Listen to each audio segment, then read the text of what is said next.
They say time is money. So tell me, how well are you spending your time? Welcome back. Before I continue this time, I will urge you guys to subscribe on the channel and add your voice to this whole thing. If there's something that you don't agree with, or you have follow-up tips that you think that should be included, or if there are any other topics that you would want me to cover, please feel free to comment on the YouTube channel so we can take it up from there. In our last episode, we talked about the planning that is necessary to be done before the actual negotiation. There were 3 points that we looked at. One was to scope out your goals and the goals of your partners, to have a bottom line of what you want to achieve before the negotiation. And then the last but not least, to try and have an understanding of how your partner or counterpart would negotiate. By preparing for this, you are now set to have a great result in terms of negotiating. In today's episode, I want to look at what you do in the actual negotiation.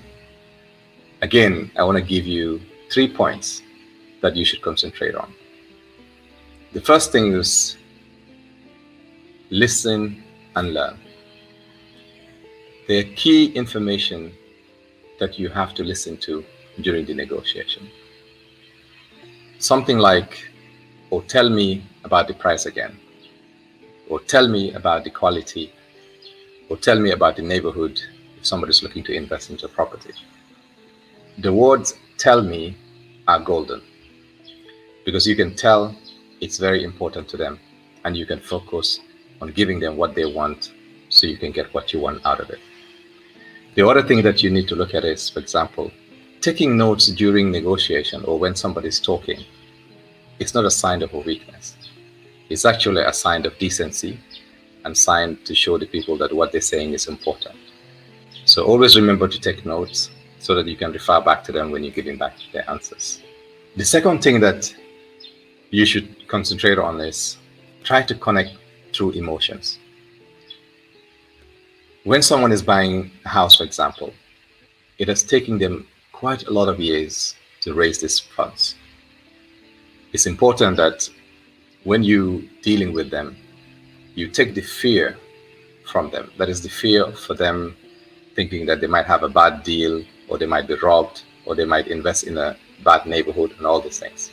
So you as a salesperson, you should be able to negotiate in such a way that you take that fear away from them. If somebody is selling their family home, for example, remember they might have been staying there for over 10 years or 15 years. The emotion of leaving that house, you should be able to connect with them as well. If this is their first time buying a house, the excitement of having something of their own, that is something that you can connect through as well. In that way, win through the negotiation. The third point that you can concentrate on during the negotiations is to be as flexible as you can.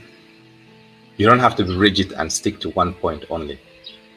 But the best negotiators are the ones that find small alternatives and make it a win-win situation. When you negotiate to win, you don't have to be a jerk or you don't have to be mean to the counterpart. Because remember, you might win, you might use difficult tactics to get what you want on this particular occasion.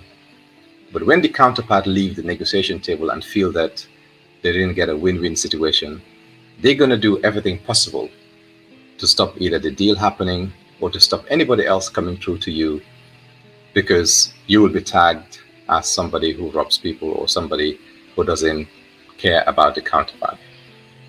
But you win, and you will win again as long as you make sure that you and your counterpart both get what they want and they leave the negotiation room very, very happy.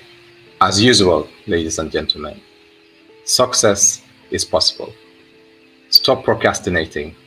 Take action now for a brighter future.